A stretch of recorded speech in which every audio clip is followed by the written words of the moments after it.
Mara sits with Sadie and Hannah talking about Liam Hardings, the man she is about to meet, the man who now shares ownership of a house that unexpectedly ties their lives together.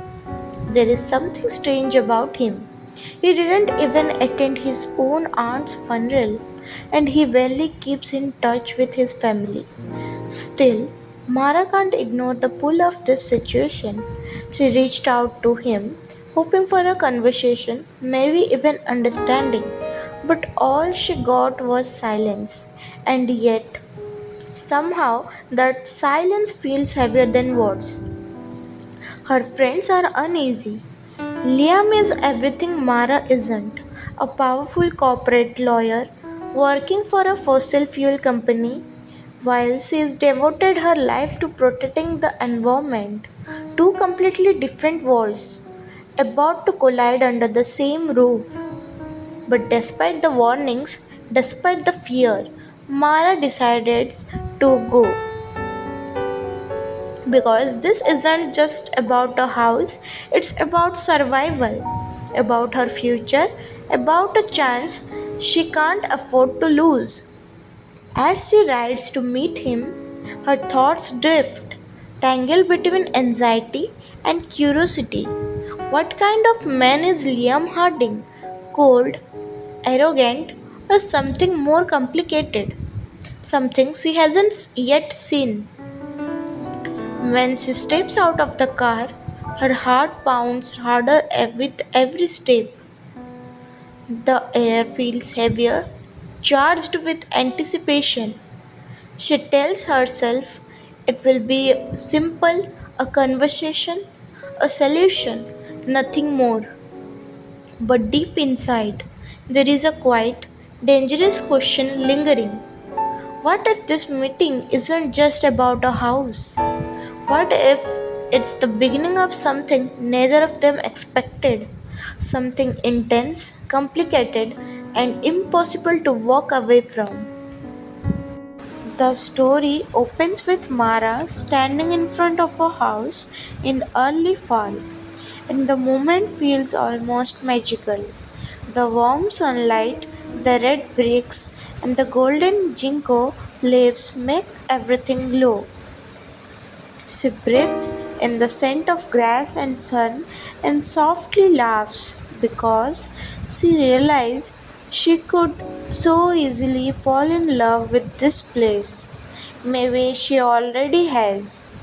Her very first love at first sight. She thinks about Helena, the woman who left her this house, remembering how she always pushed Mara to find somewhere or someone to belong. Maybe this was Helena's way of giving her that. But everything changes the moment the door opens. At first, Mara doesn't even see a person, just a broad, well defined chest in a suit.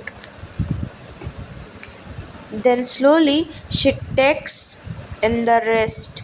Strong shoulders, sharp jaw, dark hair, and intense eyes fixed on her. And suddenly she can't look away. It hits her like a punch how attractive he is. Her thoughts blur, her heart races, and for a moment nothing else exists. He feels it too.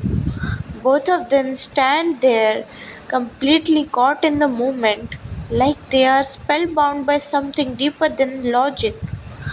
When he finally speaks, his voice is deep, rich, slightly hoarse, and she instantly thinks, I could listen to this voice forever. I could marry this voice. She greets him breathlessly. He responds the same way, equally affected. There is tension, curiosity, and something undeniable magnetic between them. Then she asks for Liam Harding, and just like that, the spell breaks because he is Liam. The moment she introduced herself as Helena's friend, the woman who co owns the house, His entire demeanor changes. The warmth disappears. The attraction is replaced with cold distance without explanation. He turns and walks away. Mara follows, still trying to process everything: the house, the connection, the sudden shift inside the home is stunning. Everything she dreamed of, but the atmosphere between them has completely changed. She tries to speak, to explain, to express her grief over Helena, but instead of responding, Liam hands her a piece of paper. She opens it, a number, huge, covered in zeros. Confused, she looks up at him, and with a cold, controlled expression, he simply says, "It's money."